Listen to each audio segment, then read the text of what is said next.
Assalamualaikum warahmatullahi wabarakatuh. Shalom, Om Swastiastu, Namo Buddhaya, Salam Kebajikan, Rahayu, Rahayu, Rahayu. Perkenalkan, nama saya Ahmad Dwi Firdiansyah. Saya dari Ilmu Komunikasi, Angkatan 20, Universitas 17 Agustus 1945, Surabaya. Jadi di sini dalam video ini saya akan menjelaskan sedikitnya tentang seminar komunikasi saya yang berjudul Strategi Komunikasi Persuasif 6 Tim Ses di Kota Surabaya dalam upaya mempengaruhi keputusan pemilih pemula pada Pilpres 2024.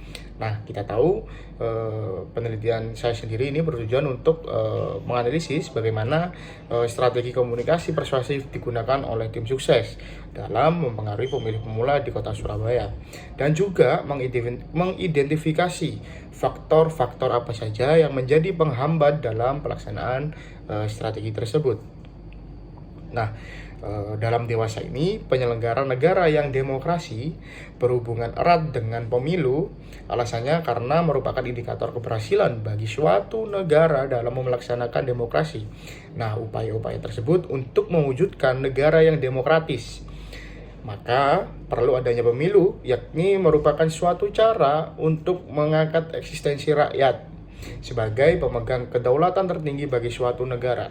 Dalam Undang-Undang Nomor 7 Tahun 2017 Pasal 1 menjelaskan bahwa pemilihan umum yang selanjutnya disebut sebagai pemilu adalah sarana kedaulatan rakyat untuk memilih anggota Dewan Perwakilan, anggota Dewan Perwakilan Rakyat, anggota daerah perwakilan daerah, presiden, wakil presiden, memilih anggota Dewan Perwakilan Rakyat yang dilaksanakan secara langsung, umum, bebas, rahasia, jujur, dan adil tentunya.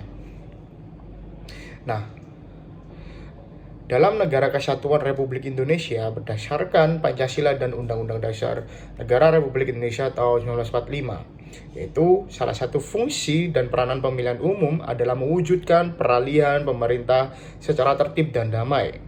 Selain itu juga dapat memobilisasi, menggalang, dan juga mendapatkan dukungan rakyat terhadap negara yang pemerintahan dengan ikut serta dalam proses politik.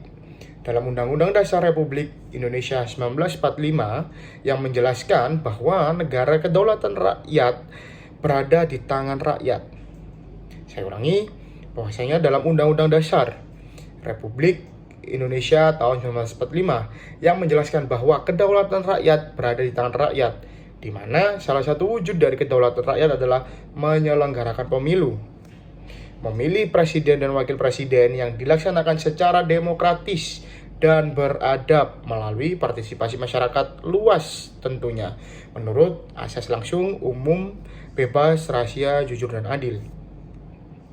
Nah, pemilih pemula sendiri merupakan segmen yang sangat penting dalam setiap pemilihan umum, termasuk pada Pilpres 2024 ini. Mereka cenderung lebih terbuka terhadap informasi baru dan juga bisa dipengaruhi oleh berbagai bentuk komunikasi. Nah, oleh karena itu, memahami bagaimana tim sukses atau tim ses mempengaruhi keputusan pemilih pemula melalui strategi komunikasi persuasif adalah kunci untuk keberhasilan kampanye. Kita tahu di tahun ini pemilih pemula itu sangat besar populasinya ketimbang pemilih-pemilih yang lama, seperti itu. Nah, pada akhirnya timbullah sebuah dua rumusan masalah, yaitu rumusan pertama adalah bagaimana strategi komunikasi persuasif 6 tim ses bisa mempengaruhi pemilih pemula di Kota Surabaya. Lalu yang kedua ada apa saja yang menjadi faktor penghambat para tim ses dalam melangsungkan strategi komunikasi untuk mempengaruhi pilihan pemilih pemula di Kota Surabaya. Nah, seperti itu. Lalu penelitian ini menggunakan metode kualitatif dengan pendekatan studi kasus. Selain itu juga data yang dikumpulkan dihimpun melalui wawancara yang sangat mendalam dengan anggota tim ses, analisis konten dari materi kampanye, dan hasil observasi partisipasi subjek penelitian 6 tim ses yang mewakili kandidat utama pada pemilihan presiden tahun 2024 di Kota Surabaya. Nah, dari hasil penelitian ini dapat disimpulkan bahwa strategi komunikasi persuasif yang efektif adalah siapa yang mampu menjangkau pemilih pemula melalui media yang mereka gunakan dan bahasa yang mereka pahami. Namun, tim SES perlu mengatasi berbagai hambatan seperti keterbatasan sumber daya dan persaingan media untuk meningkatkan efektivitas dan elektabilitas kampanye mereka.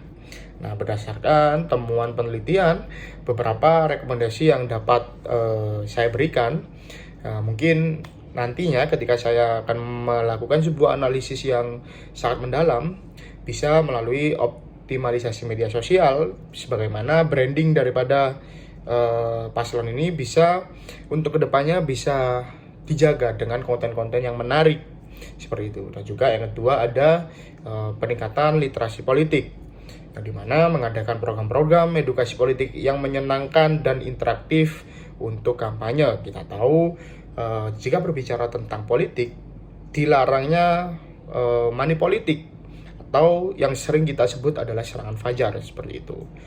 Terakhir, penutup dari saya, terima kasih atas perhatian Anda. Dengan ini saya akhiri sedikit seminar tentang strategi komunikasi persuasif 6 tim SES di Kota Surabaya dalam upaya mempengaruhi keputusan pemilih pemula pada Pilpres 2024. Terima kasih. Mohon maaf bila ada salah kata. Saya Ahmad bin Ferdiansyah mengucapkan Assalamualaikum warahmatullahi wabarakatuh.